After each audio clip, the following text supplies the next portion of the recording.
I want to start our message off this morning just by kind of setting up our topic a little bit further and really just picking up on what we just talked about, this idea of sticky faith. Again, because our hope is that those seniors would continue to walk with Jesus beyond high school into the next stages of their life. And like we talked about and prayed over them, that God would continue to use them to make an impact for his kingdom throughout their lives and the world around them. So I just want to kind of start by asking a question that maybe some of you already kind of have this in your mind a little bit. If our hope and our prayer is for these students to have sticky faith, then what is it that helps faith stick? Like specifically for these teenagers or other maybe teenagers that are here in the room right now, what really is it that helps faith to stick? And my guess is it probably won't surprise you very much, but there's a lot of great research out there that says that faith does not stick by accident. And I won't dive too deep into research here this morning, but essentially what we've seen over the past decade or so is that about 2/3 of Christian teenagers in America experience some version of their faith not sticking when they make the transition that these young men and women are about to do. They go to college or whatever's next for them in their life. And there's lots of different stories around that, but really for the most part, the majority of stories are of young people who leave the city or the church that they grew up in for some of their life or maybe all of their life, and they go on to college or whatever's next, and they begin to experience some version of walking away from their faith, some version maybe even of kind of deconstructing the faith that they once had. And if you think about it, my guess is it probably, again, doesn't surprise you very much that faith does not stick by accident. Because no matter your story, if you're in a relationship with Jesus, you've probably experienced some version of just the need for intentionality in your own faith. Right? Like, of course, it starts with the gospel. We talk about the grace and truth of Jesus here week in and week out. And I don't know about you, but even in my life recently, I've just experienced just more of how much I need God's grace. I've just seen that more clearly, more evidently throughout my life, even in the past year or so. But even though that's true, and the grace of God is what all of this is rooted in, he still invites us to participate. God still invites us to be intentional, not to strive to be perfect or to earn anything, but really to be intentional, to fix our eyes on him and grow closer in our relationship to him. So back to our question, if our prayer is to send out students who have a lasting, sticky faith, then what is it that helps faith stick? I'll mention 3 things this morning. We'll kind of camp out on the last one. But first, any super easy church guesses? Number 1?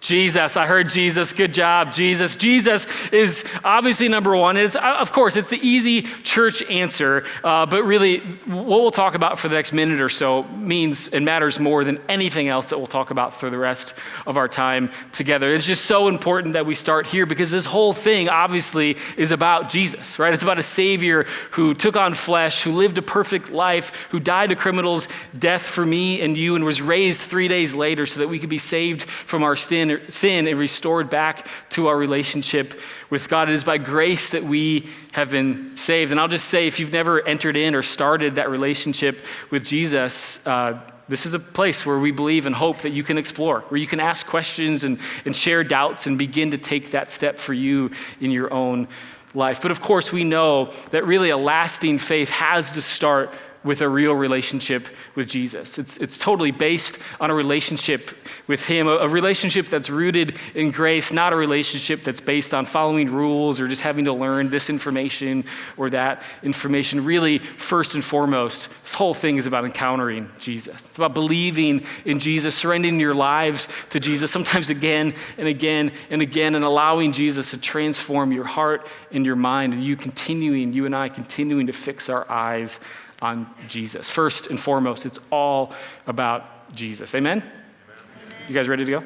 Or should we? Okay, I got a couple more. So next, I think another key factor in faith sticking is parents. There's a lot of research on this topic that makes it pretty clear that if you're a parent, how you and I as parents express and really live out our faith has one of the greatest impacts on the faith of our children. What they hear as children and what they experience from their parents as they're living out their faith is going to communicate way more about faith than anybody else that they meet or any other thing that they may experience or face in their lives. And so really parents, an authentic faith, not a perfect faith, but an authentic faith in Jesus is the thing that'll probably make the biggest imprint on the faith of your children and throughout the course of their lives. But yet we also know that even though that might be true, that when it comes to Christian parenting, there's like no silver bullet, right? It's not like a list of, well, if I do these things and this thing and this thing, then my kids are gonna be good. In fact, I'm sure that even in a room this size, there's tons of different stories that are represented. Maybe some of you are walking with Jesus now, but you didn't see that modeled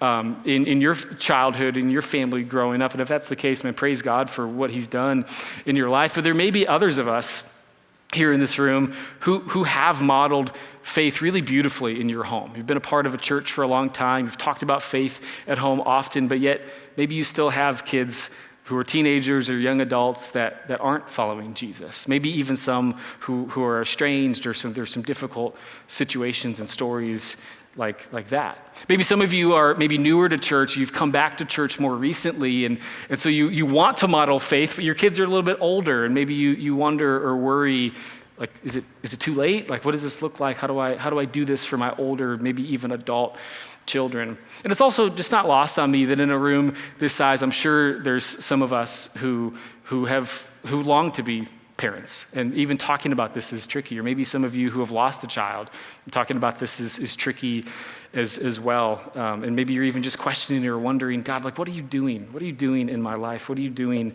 in my story?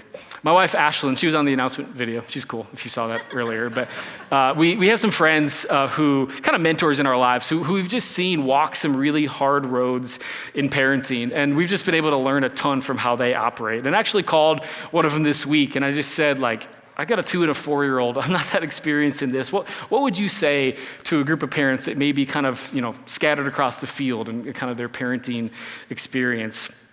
And here's some of what they told me. They said, just keep pointing your kids to Jesus. It seems simple, but just time and time again, point your kids to Jesus. They said, keep praying for your kids and surrendering your kids to Jesus. And they made a point to say, invite other people into it. They've walked some hard roads, like I've said, and one of their regrets, they said, is just, I wish that we had invited other people to be praying for our kids sooner than we did. And they also just said, no matter what, keep leaning on his grace day in and day out. See, parents, you guys really are a key factor in sticky faith, but really no matter where you find yourself on the parenting journey, let me just say, like, God and his grace are with you, and he is for you. And the third on the list is the church community. We really believe that the church community is key in helping young people to develop sticky faith. And that's really what we're going to be talking about for our time together this morning. In fact, I actually think it might be helpful if we kind of reframe the question, maybe help us think about this a little bit more specifically. So let's ask it like this. What does it look like to be a church that helps young people's faith stick?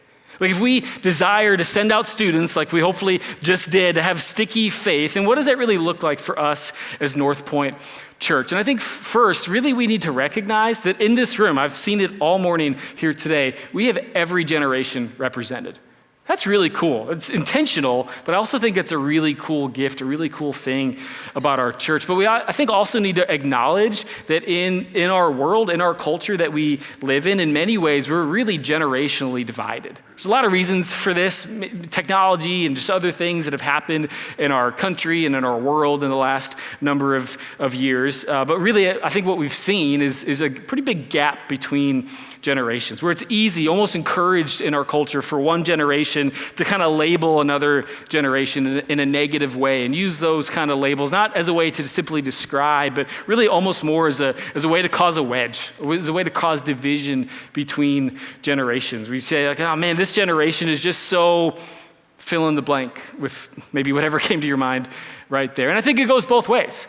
I've heard it said, oh man, what's with this younger generation? I've also heard it said, oh man, what's with that older generations? What's with those people? I think we live in a world that rewards division, but we also know that Jesus calls us to unity. I'm a millennial. I don't know if you were wondering. I actually had to look it up because I forget, like, what bucket is which. Maybe you're like me and kind of need a refresher sometime. I can't help you a lot. But if I can, just for a minute, I'd like to speak to some of the older generations in the room. I'll say millennials and above. Because I really believe that, especially within the church, we really have an opportunity and maybe even an obligation to invest in and care for the next generations.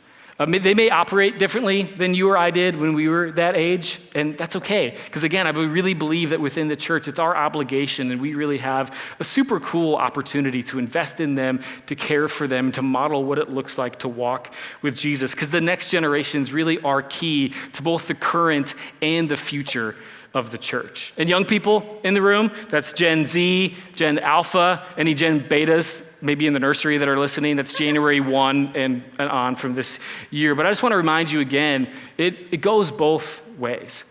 And I say that totally not as somebody who has it all figured out. Like, I absolutely do not. But I do say it as someone who's been able, in my position, just to have a lot of proximity with young people. And I've just found it so encouraging that I continue to learn that the young people that I know aren't like how they're often described in our culture. Actually, I know a lot of young men and women. Some of them were up here on the stage with me a few moments ago. Young men and women who are innovative, who are bold and insightful, who are talented and authentic and just eager to learn in so many ways. And so I think just one key way that we can grow in generational unity, at least that I've been learning, is simply by having proximity and asking good questions. So back to the church, if we're trying to discover what does it look like to be a church that helps young people's faith stick? What does it look like to be a church that comes alongside of young people so they would continue to walk with Jesus beyond their student and high school years? I think a great way to start is simply to ask questions, simply to try to better understand what are young people looking for. And then if you ask those questions, to listen to what it is that they say. I have a friend who's a student pastor in a different part of the country, and she asks questions like this in a really cool way. I think a really simple but really authentic way. For example, she'll ask a student in her ministry, she'll say, hey, if one of your friends doesn't go to church, but they asked you, what's your favorite part about your church? Like, what's cool about your church? What would you say? I think that's a really interesting question, and my guess is maybe even some of us can begin to kind of fill in the blanks, like what do we think young people might say about NorthPoint? Like, what's cool about our church? Maybe, for example, we would think that our students or our young people, maybe they would say something like cultivate.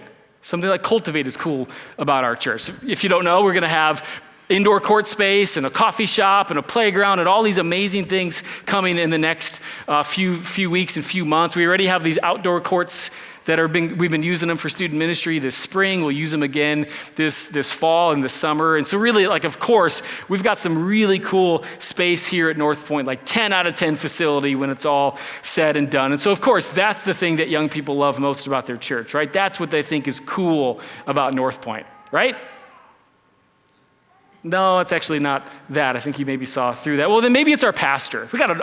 He's not in this service. He was in the last one. Can we give it up? We got an awesome pastor. And not only Jeremy, but we also just have an awesome staff, right? Like, that's one of the things I've loved about NorthPoint in the 9 or 10 months or so that I've been here, getting to build relationships with our staff, like awesome people who also happen to do great work and be good at their jobs as well, which is super fun. And so we figured it out.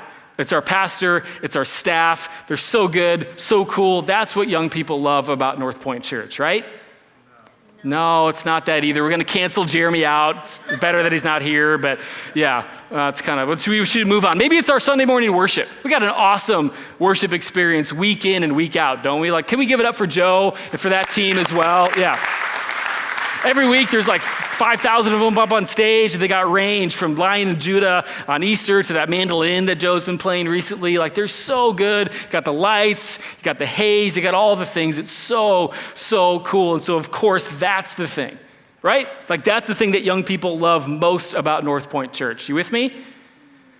Yeah, it's not that either. My guess is that by this point you probably kind of saw where this was going. Of course, it is a thriving student ministry, right? That's got to be the answer. I mean, because maybe for some young adults, it's our college ministry or young adult ministry that's been growing and building over the last number of years. But of course, for young people, it's student ministry because they get to do stuff that's different. They get to be a part of people, a group of people their age, kind of do some stuff that's a little bit more specifically geared towards them. For example, we got some exciting changes happening this fall. We're going to move our middle school and high school ministries both to meet here on Wednesday nights, and a new ministry program called Venture. We're super excited for that and the ways that we believe God will use it to help really grow students deeper in their faith, and also to help us have a wider reach in our community, to help more and more students know the grace and truth of Jesus. And not only Wednesday nights, but students, they also get the chance to do some cool stuff. Like this summer, we got a group of middle school kids going to Chicago.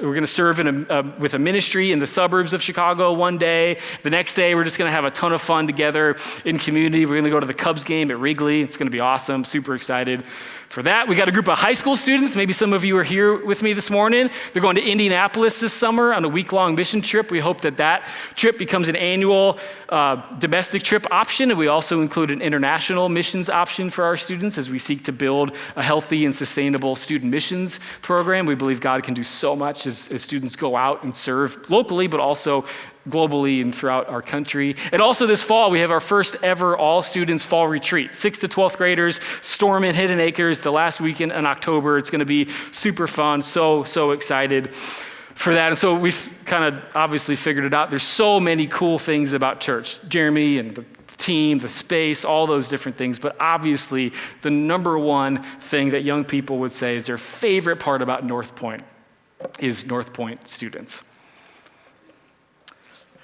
Actually, it's not that either. Shoot. What do you think it is? Like, what is it that young people love most about their church? I think it's this: intergenerational relationships, what you could call warm community.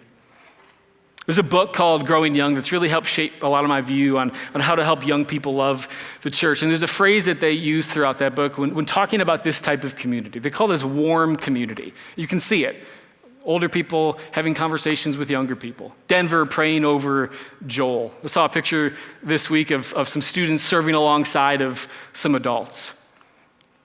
And when the phrase that they use to kind of describe this is that warm is the new cool. Like so often, I think churches, not just NorthPoint, but churches in general, are looking for something cool. Like what? Maybe if we add this, that'll be the thing that help attract and draw young people here. That'll be the thing that really helps for their faith to stick. When actually, most young people, what they're saying is that this is what they're looking for from their church. They're looking for warm, intentional, intergenerational community. Warm is the new cool. And there's a lot of research out there that says that, but there's also students here that I've talked to recently that have kind of said the same thing. I asked them that same question. What's your favorite part? What would you tell a friend? What's cool about NorthPoint? I got a few responses. I'll read 3 of them for us this morning. Here's what NorthPoint students said. One said, I love how welcoming NorthPoint is. I always have a smile on my face when I'm walking around the church. Another said, I love how connected I can be in so many different things around the church. I've gotten to know so many different people, so many different kinds of people, because I've been able to help out and participate in lots of different areas of church. And last, another student, he said, I love the community feel of our church. I can honestly say that I feel at home at NorthPoint because everyone is welcoming.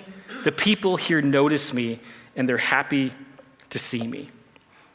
And if you've been around NorthPoint for any length of time, I hope you feel so encouraged by hearing that. And if you're new or newish, I hope you're excited. Like there's young people here that want to be here, that love being here, that feel welcome and included here. And I just want to kind of add to that. In my short time that I've been here, I really believe NorthPoint is a church that embraces community so well. I've experienced that within my own family. I mentioned those students that have really welcomed me and my family and help us feel like we're a part of this community. We're in a community group that we've really loved being a part of really since we moved here and got plugged in here. My family's experienced it really clearly, but also clearly young people have felt and experienced that too. So I just want to say thank you and good job. And like as a church, man, let's keep pressing into this. Let's keep leaning in to our value of embracing community. So that's what we're going to talk about today.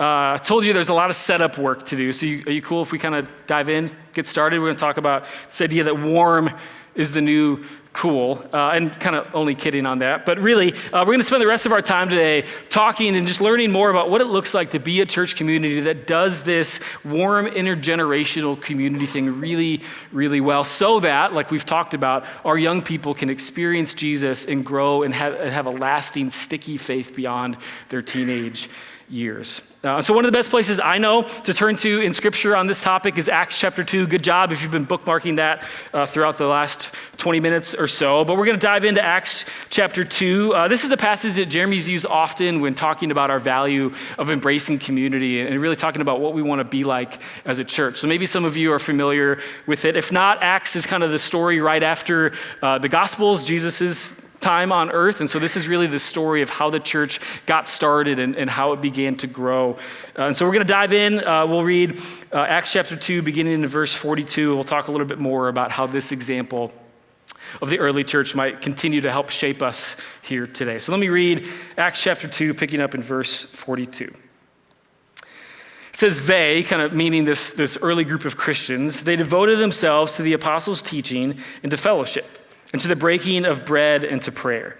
And everyone was filled with awe at the many wonders and signs performed by the apostles. All the believers were together and had everything in common. They sold property and possessions to give to anyone who had need. And every day they continued to meet together in the temple courts. They broke bread in their homes and ate together with glad and sincere hearts, praising God and enjoying the favor of all the people. And the Lord added to their number daily those who were being saved.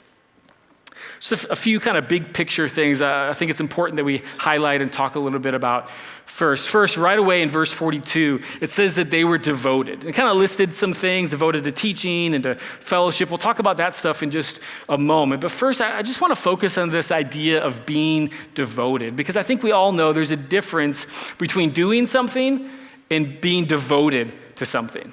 Our daughter, Raylan, is 4.5 years old now. When she was 2, before we moved here, we signed her up for like your classic 2-year-old, 6-week like soccer activity, I think you could call it. It wasn't really like a sport, wasn't really a team, wasn't a league, there were 2. It was actually kind of a mess. The whole thing was way less parents, or was way less kids playing soccer and way more parents bribing kids to get off the playground that was next to the field and actually come and play a little bit of soccer. It was kind of, the whole thing was a little bit of a disaster, and she was never really that plugged in or engaged or excited to do it. But a couple months ago, Raylan started, not preschool, she started gymnastics. It's something we kind of knew that she wanted to do. She had mentioned she had a friend or two, or cousin that does it, and so we kind of knew it was in there, but we wanted to kind of slow play it and see like how real, how devoted is she? So one night, we went to our friend's house for dinner, and pretty much the whole night she spent in the basement with the older girls playing on their gymnastics bar. And like we knew, okay, this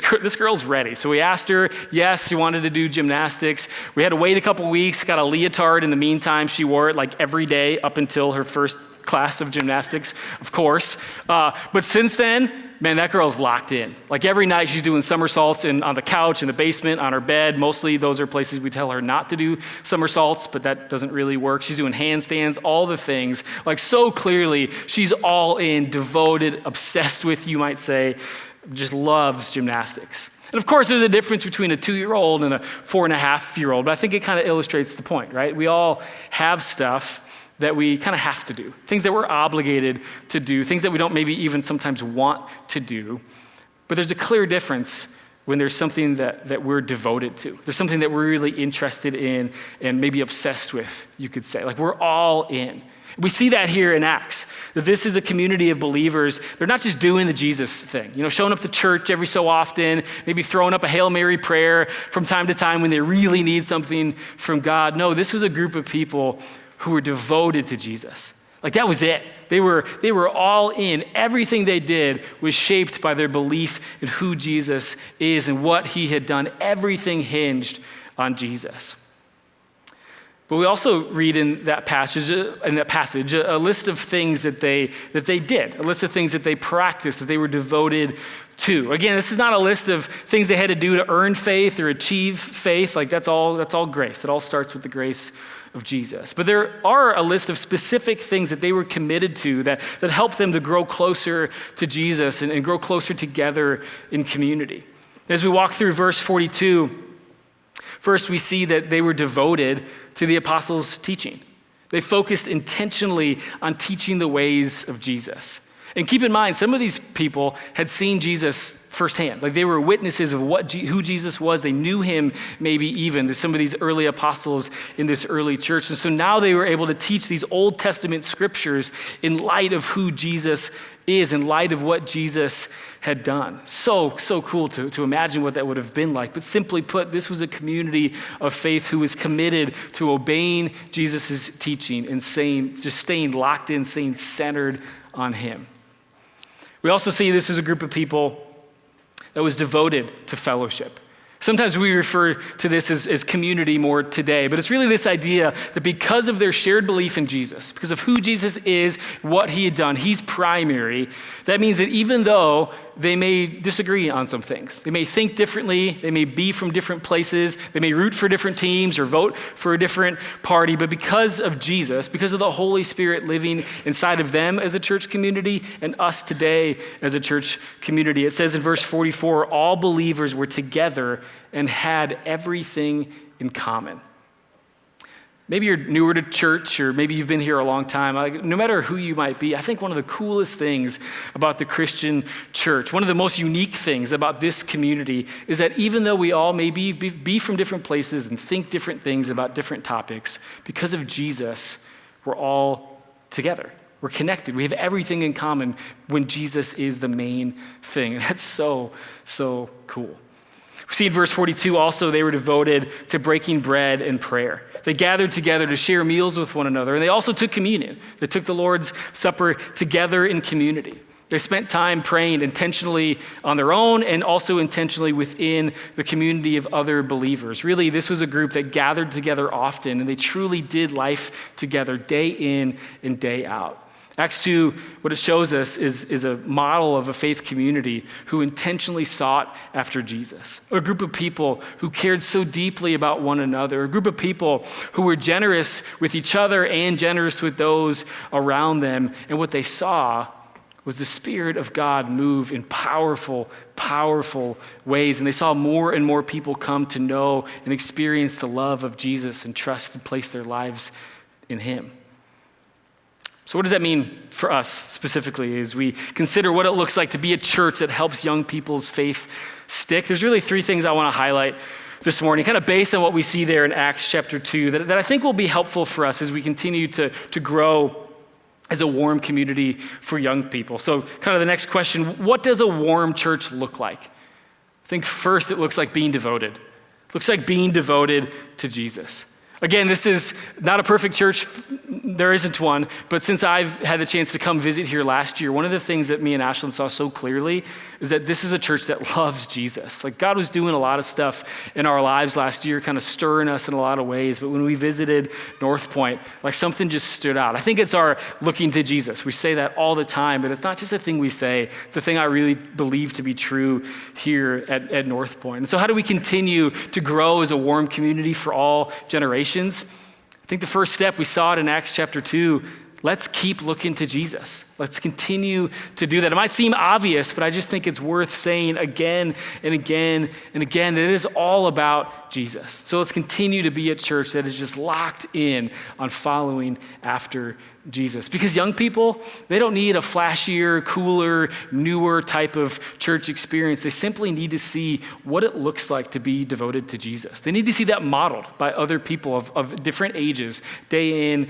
and day out, in a way that, again, it's not perfect, but in a way that's authentic. That's what young people need to see. And that kind of leads us into the second thing. Not only is a warm church devoted to Jesus, but it's also a church that is being authentic. I think the early church is such a cool picture because this is a church that just lived in such a real way, and I love that. Like, they didn't pretend to have it all together. They simply shared life together. In the good times and in the messy times, all they tried to do was do their best to follow after Jesus. And I think today's young people, probably more than any other generation, what they're looking for is just something real. Like, they're looking for authenticity. They've grown up with a cell phone maybe in their pocket or screens all over the place. And all they see in our world is stuff that's loud and busy, that is kind of perfect looking and polished looking. And I think because of that, in a lot of ways, young people, they're not looking for that in the church, or they're not looking for that in faith. They're looking for the real thing. They don't want a watered down version of the gospel. They want to see something that's real and something that's authentic. And I think no matter who you might be in this room here this morning, there's somebody younger than you who's looking to you. They're watching and seeing and observing what it looks like to follow Jesus. And I just think one of the most powerful things that we can do as an intergenerational church is to really let our young people in, to allow them to see what that looks like, to authentically be devoted to Jesus in the good times and in the messy times, in the painful and hard times. I was reminded this week of a way I saw that modeled this last year in our middle school ministry through one of our leaders, Mitch. Mitch was in the first service, awesome dude, been committed to NorthPoint students for a long, long time. But one night, Mitch had the opportunity to get on stage in front of that community, and he simply just shared that his dad had been diagnosed with cancer for the second time, 20 years apart from each other. Just really hard news. And Mitch just shared that in such an authentic way. Like, he was real with students, let them in on how he was struggling and what was hard about that. Also, even as he shared, kind of pointed them to Jesus, knowing that God is going to use this in some way, not sure how, but God is in this, of course. And just in such an honest and real way, just let students in, let them see that, and just simply ask, would you be praying for my dad? Would you be praying for my family as we navigate this? That moment was made even cooler a couple weeks, or I guess a few months later. Mitch got to come back up and share that his dad was cancer-free now for the second time, which is such awesome news, yeah. But even then, students got to see that. They got to celebrate the power of prayer, see something like that happen. And just because Mitch was honest and vulnerable and let them into what was going on in his life. And maybe you hear that and you're like, great, Mitch is a volunteer in student ministry. He knows young people. He's got proximity to them. And maybe you hear that and you're like, yeah, okay, I don't really know what that looks like in my life. And let me just say, like, don't underestimate the power of an authentic faith. Like, modeling that for young people. Don't underestimate what God might do as young people get to watch you, not perfectly, but authentically follow Jesus day in and day out. We see that happening in Acts 2 throughout the entire church body. And that kind of leads us to our third takeaway here this morning. And that's that being together. Being together is really another key marker of being a warm church. Again, verse 44 says all the believers were together and they had everything in common.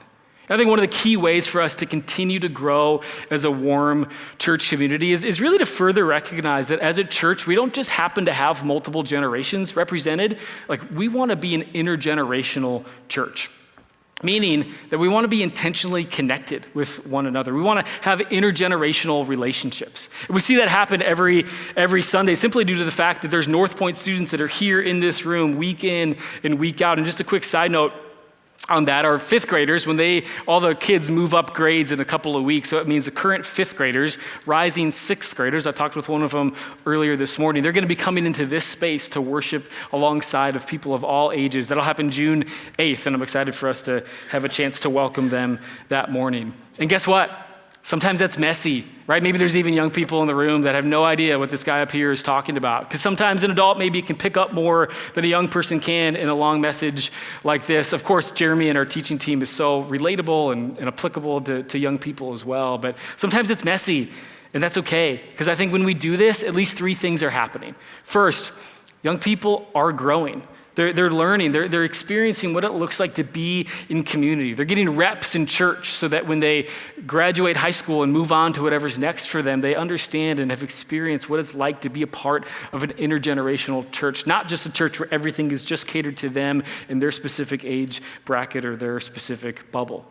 Second, young people are contributing. We saw that on full display this morning. Our worship team, our tech team, we've got young people, students serving in our nursery and kids ministry each and every week. Also, more recently, we've had some high school guys that have been serving as greeters for holding doors, welcoming people. A couple of them volunteered at 7:45 on Easter Sunday.